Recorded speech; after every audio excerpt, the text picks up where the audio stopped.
Was suffering from a severe sexual preference disorder, or so-called paraphilia. This isn't necessarily going to solve the problem. It will make an impact for a short period of time until somebody else sees fit to set up. But there's nothing you can do, is there? What can you do? Should we just check? Should we just... From a person he knows and likes and who voluntarily wants to be eaten by. I think this was not part of his desire. And I said, no, this is just normal animal meat. And he wanted to destroy... represent him in a case which concerns him personally. I said, you don't even need to ask. So it's just beyond imagination. Joe Metheny committed crimes so heinous that most people could not even imagine, let alone do. This is his story. A shocking arrest. When the police arrested Joe Metheny for an attack in December 1996, they expected him to put up a fight. The 6'1", 450-pound lumber worker apparently had a tendency to fly off the handle. At the very least, they expected some resistance. What they didn't expect to hear was a detailed and upfront confession. True story of the real cannibal. You know then that that's final. You know that a person is dead. That's very disturbing. He was enjoyed when he saw when his blood is coming out of his body. He was enjoyed of it. Was suffering from a severe sexual preference disorder, or so-called paraphilia. On the other hand, he was a monster in the media who was dining on human flesh. The brutality of which shocked the police, especially when Metheny added, "I'm a very sick person." In his confession, Metheny described to police how he viciously exploited and dismembered body workers and people who were homeless. However, these victims just served as a substitute for his one intended victim, his runaway girlfriend.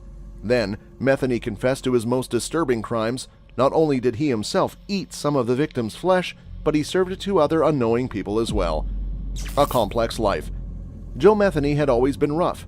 His father perished in a car crash when Metheny was only 6, and he claimed his mother worked all the time, often sending him to live with other families. Metheny's mother, however, disputed these claims, saying if he was neglected, it was his own fault. Metheny also told people his mother was deceased, which was not true. Metheny joined the United States Army when he turned 19 in 1973. According to him, he served a tour in Vietnam, and that's where he became addicted to heroin while in an artillery unit. His mother reported that he served in Germany, and she had no recollection of him spending any time in Vietnam.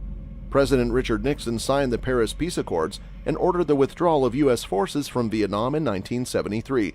The odds that Metheny spent any time in Vietnam are slim. According to his mother, Metheny rarely contacted her after he joined the Army.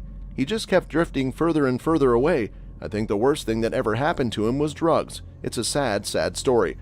Upon allegedly leaving the Army, Metheny worked blue-collar jobs in lumber yards and as a truck driver. By 1990, Metheny had become an imposing figure. He was a large man weighing 350-plus pounds and standing at 6'1" inches tall. Ironically, he was known as Tiny. He spent his time in bars and living among the homeless in makeshift camps in South Baltimore. He held a steady job as a forklift driver and squandered away his money on crack cocaine, heroin, and liquor. Those who knew him described him as intelligent, well-spoken, and very well-mannered. Then came the incident that sparked his desire for revenge, Metheny's horrific crime. In 1994, Joe Metheny was living with his girlfriend and their 6-year-old son in South Baltimore. As a truck driver, he was on the road for long stints at a time. One day he came home to find his girlfriend gone, along with their child. Like Metheny, she had a drug addiction, and Joe believed she left with another man and took to living on the streets with him. He flew into a rage. He spent days looking for them, checking halfway houses and even under a certain bridge where he knew his wife used to buy and do drugs. A lot of it's petty crime to get their money for their drugs. A good idea of how much this area is used for the smoking of heroin. All the tinfoil down here. It isn't necessarily going to solve the problem. It will make an impact for a short period of time until somebody else sees fit to set up. You see the lines there beautifully. There's the lines. You've got 1, 2, 3, 4, 5, 6, 7. It's pre-injection swabs. Spoons. So they are using it to inject around here as well. Under the bridge, he found not his wife, but 2 homeless men who he believed knew her. When they gave no indication that they knew where his family was, he butchered them both with an axe he'd brought along. Immediately afterward, Metheny allegedly noticed a fisherman nearby who could have seen what he'd done. Just in case he had, Metheny slew him too. Some people deem these first 3 slayings crimes of passion, though he'd later develop a taste for it. As soon as he'd realized what he'd done, Metheny panicked and tossed the bodies into the river to hide the evidence. He did get some closure on his son's whereabouts, saying, "I found out about 6 months later she had moved to the other side of town with some asshole that had her out selling her ass for drugs. They got busted for drugs, and they took my son away from them for child neglect." Police arrested Metheny for the slayings of the 2 men under the bridge, and he spent a year and a half in the county jail awaiting trial. In the partnership side of it and the aftercare treatment and whatever. It's a positive thing to know that beyond enforcement. It's an address that we know something about. We had a very good drugs raid there a few weeks ago. There is a need for police officers, but the public and the people at the scene, because obviously there were a number of innocent people there. From here, so that basically tells me that that was number 1565 that was rung in to Thames Valley, the resources they've got available to them, and if they are all committed with other things, we then have to put in there, we've noted the fact that... But there's nothing you can do, is there? What can you do? Should we just check? Should we just... However, he was acquitted of any charges, as he dumped their bodies in the nearby river and investigators could not find them. Without physical evidence tying him to the crimes, Metheny went free. He resumed his original quest of seeking out his missing wife and child, but this time something was different. Though he had spent a year and a half awaiting his trial, jail time had clearly done nothing to slow Joe Metheny down. Shortly after being released, he continued his horrid acts. Always with him. Then he hoped that this loneliness would disappear. From a person he knows and likes and who voluntarily wants to be eaten. He was too exhausted and too busy of thinking eating another person. And he had direct contact to more than 400 people in the internet, to other cannibals, people which wanted to be barbecued like a chicken. There were people which wanted to... A taste for blood. In 1995, he had secured himself a job working as a forklift driver and even moved into a trailer near his work. One night, he lured 39-year-old Kathy Ann Magaziner back to his trailer where he strangled her. She was buried in a shallow grave on the site where he worked.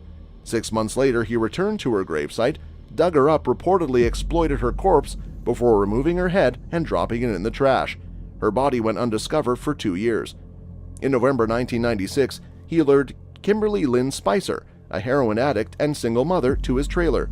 He proceeded to knife her. Butchering and the preparation of the flesh, he was very normal. I think this was not part of his desire. He used a knife and to kill the other person. When he was talking about... that there were people who were missing, who were not followed up, treated Connor Xanthisampone differently had he been a blonde woman. Probably they would have. The department views missing persons cases, looking at situations not as quickly. He dismembered her body and discarded parts of it under some wooden pallets at his work. Shockingly, no one noticed. Unlike the last times, however, he had a better idea for disposing of their bodies. Instead of tossing them in the river, Metheny brought the bodies home. There he dismembered them and stored the meatiest parts of them in Tupperware containers. What didn't fit in his freezer, he buried in a truck lot owned by the pallet company he worked for. It seemed that he was now slaying people for sport as much as for revenge. Over the next several weekends, he mixed the women's flesh with beef and pork, forming it into neat little patties. He would sell these meat patties out of a small barbecue stand he opened on the side of the road. During this time, his customers would consume bits of human flesh. They became unwitting hiding spots for the bodies of Metheny's victims. Whenever he needed more special meat, Metheny would simply venture out and find another body worker or a vagabond. He later told police that he received no complaints about the meat tasting funny. In fact, no one seemed to notice that his burgers had a little something extra in them. He said, "The human body tastes very similar to pork. If you mix it together, no one can tell the difference. So the next time you're riding down the road and you happen to see an open pit beef stand that you've never seen before, make sure you think about this story before you take a bite of that sandwich." And I said, no, this is just normal animal meat. And he wanted to destroy. And Bernd Brandes realized that this wasn't what he expected, to kill someone else. It was hard for him to being loved the way you are and not the way you should be. A kind of basic trust and acceptance had become so enormously relevant in his fantasy world that it was no longer enough to just represent him in a case which concerns him personally. I said, you don't even need to ask. I didn't really take it on board because I couldn't see him doing anything like that. Demise in jail. Joe Metheny was finally caught in 1996 when a would-be victim named Rita Kemper managed to escape his clutches and ran straight to the police. During his police confession, Metheny said he enjoyed slaying and wouldn't apologize to his victims' families because the apology would be a lie. He went on to explain that God knew all about what he did, and he was quite happy to be judged by him, as well as by an actual judge in a court of law. You represent me if I'd killed somebody. I said, what have you done? And he said, I've killed somebody. Those were physically sick. They had to go to the therapist. So it's just beyond imagination. But of course, it was the slaughtering and eating human flesh. Metheny said at the time, "My slaying rampage started out as revenge, but ended up as a passion for the taste of blood and the overwhelming sense of power one gets for taking the life of another." During his interrogation, Metheny willingly offered up a confession. He gave details about each of his slayings, even mentioning the slaying of the fisherman from several years before.